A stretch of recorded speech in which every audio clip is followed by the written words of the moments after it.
this isn't hopefully an aspirational deal, but what are you guys' funniest stories you got from the ice?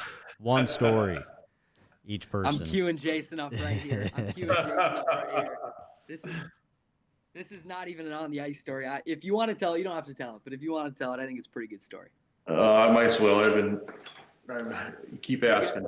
This is a good one. So I was in college at the time, and I was kind of actually on my way out of college because I didn't go to college after that, and my grades weren't very good and stuff. But anyways, I was fishing all the time, and I mean, I had my ice auger in my dorm room and just fishing, and just hunting, and that was kind of my problem. Is I fished and hunted too much and never got good grades or anything. Well, what happened was I was pheasant hunting in the fall. It was about this time of year. It was really cold. I was like 20, 30 below. And I fell through the ice on a creek because there's a bunch of pheasants in this creek bottom. And the ice on the creek was the quietest way to get in on these pheasants. They're really wild.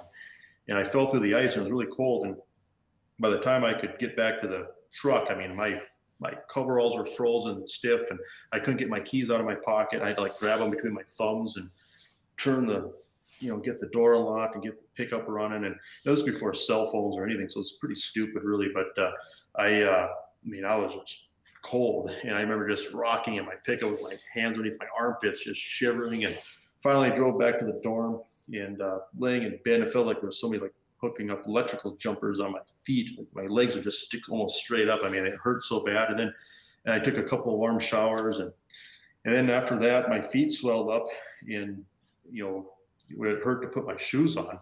And then the swelling went away and I was pricking my, taking like, just kind of bumping my feet, wiggling my toes and stuff, and everything seemed okay. But I noticed that my toenails turned black and purple. Okay.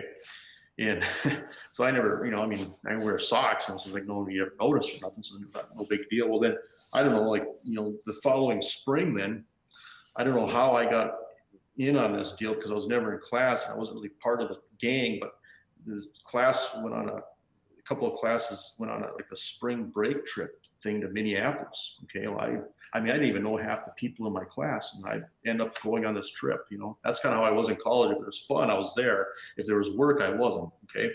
And so I'm on this trip and we're in a hotel somewhere over in Minneapolis and I'm sitting in a hot tub and, there's a bunch of, girls and, people from this class, that I'm in and everything's going great. We're all laughing. Everybody's having a great time. And they all jump out of the hot tub like a bunch of mallards.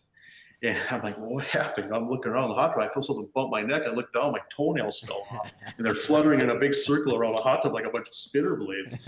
And so that was my, that's a story that everybody loves to hear. So, yeah. So I just sat in the hot tub by myself. And, yeah, that's it. Wow. But you still got married, so there's hope, for anybody out there. Yeah, it was meant to be. That's right.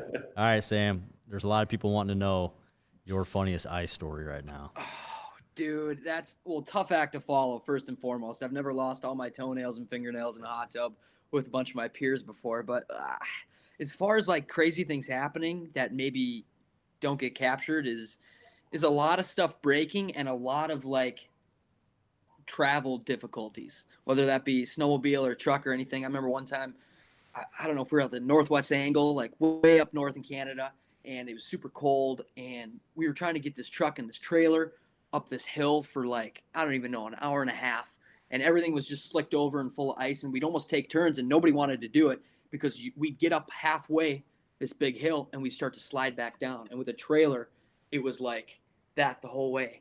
And it seems like we tried that for an hour and a half. And then my buddy that actually owned the truck and trailer, he ended up kind of T-boning it into it. Like we were just excited it didn't happen to us.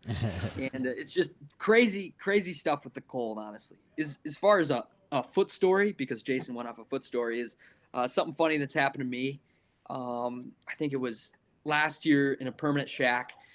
We were running outside getting tip-ups and stuff. And like when you're in a permanent shack, you've got basically none of your winter gear on. We're running outside in Crocs and stuff. So me and my buddies, we were running outside all in our Crocs getting tip-ups.